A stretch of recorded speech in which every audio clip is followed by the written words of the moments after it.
ապօրինի ծագում ունեցող գույքի բռնագանձման ինստիտուտը ինքը դիտվում է որպես հակակոռուպցիոն միջոցառում, կոռուպցիայի դեմ պայքարի, հատկապես էլիտար, այսինքն բարձրաստիճան պաշտոնատար անձանց շրջանակում կոռուպցիայի դեմ պայքարի, ինչի համար, որովհետև հա բարձրաստիճան հիմնականում պաշտոնատար անձինք իրենք ներկայացնում են պաշտոնը ստանձնելիս կամ պաշտոնավարման ընթացքում համապատասխան ուրեմն հայտարարագրեր իրենց գույքի ունեցվածքի վերաբերյալ եւ եթե իրենք ասենք ձեռք բերում ինչ-որ ընթացքում պաշտոնավարման ընթացքում կամ դրանից հետո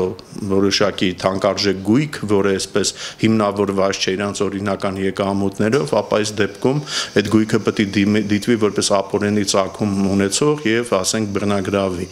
բայց մեր մոտ օրենքը, որը ապօրինի ծագում ունեցող գույքի բռնագրավման մասին օրենքը ինքը ունի չափազանց լայն ընդգրկում եւ ինքը ըստ էության չի վերաբերում բարձրաստիճան կամ առհասարակ պաշտոնատար անձանց շատ այսպես լայն շրջանակ ունի եւ ըստ իս իմ գնահատմամբ ցանկացած անձ, որ օրինակ, հա, մենք ունենք բազմաթիվ քաղաքացիներ, որ գտնվում են այսպես արտագնա աշխատանքով են զբաղված, այլ երկրներում աշխատում են եւ այնտեղ որոշակի եկամուտներ եւ ուրեմն կարողություններ են կերտում, ստեղծում եւ գալիս են Հայաստան, ինչ օրինակ կարող են թանկարժեք գույք ձեռք բերել Հիմա մեծ հաշվով այս օրենքը, որը մեր մոտ կա, տվյալ կատեգորիա անձինք էլ, արտագնա աշխատանքի մեկնած անձինք էլ կարող են ընկնել այդ օրենքի կիրառման տակ, որը մեր կարծիքով այդքան էլ ճիշտ մոտեցում չէ եւ պետք է օրենսդրական փոփոխություններ արվի եւ նեղացվի այդ անձանց շրջանակը, ում վերաբերում է այդ օրենքը,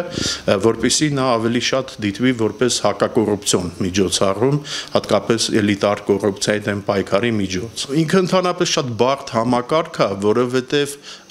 իրականում պարզել, որ անձը, հա, ինչ եղանակով է դա ձեռք բերել, որ երկրում է դա ձևավորել այդ գումարը եւ այլն, բավականին բարդ է, որովհետև օրինակ կարող է անձը, ասենք երկար տարիներ որևէ երկրում, ասենք Ռուսաստանում կամ այլ երկրում զբաղվել է բիզնեսով, հետո վերադարձել է Հայաստան, հետո անցել է ինչ-որ պետական պաշտոնի եւ այստեղ արդեն հարց կարող է առաջանալ, արդյոք այդ ունեցվածքը գումարը ինքը միջև պաշտոնավարումն է ձեռք բերել, թե դրանից հետո այսինքն այդ բոլորը ապացուցման ենթակա փաստեր են եւ ըստ էության այստեղ մի առանձնահատկություն կա, որ եթե առհասարակ, հա, մենք խոսում ենք անմեղության կանխավարկածի մասին, այսինքն ըստ էության երբ որ անձը մեղադրվում է, հա, քննչական մարմինների կողմից, ասենք հանցագործություն կատարելու մեջ, քննչական մարմինները, իրավապահ մարմինները պետք է ապացուցեն տվյալ անձի մեղավորությունը, իսկ ապօրինի ծագում ունեցող գույքի դեպքում կարծես թե մեղավորության այսպես վարկածն է գործում, այսինքն պետությունը ասում է ես համարում եմ, որ այս գույքը ապօրինի է դու ձեռք բերել ձևավորել, արդեն անձը պետք է ապացուցի փաստորեն որքանով են այդ ձևավորած գույքը կամ եկամուտները եւ այլն օրինական թե ոչ այստեղ այդ առանձնահատկությունը կա իհարկե ոչ բոլորն են այստեղ դրա այդ համաձայն համարում են որ այստեղ հենց նաեւ հա իրավապահ մարմինները կամ համապատասխան վերահսկող մարմինները պետք է կարողանան ապացուցեն որ ապօրինի ձևով է ձեռք բերվել այդ գույքը ունեցվածքը որը իրականում բավականին բարդ խնդիր է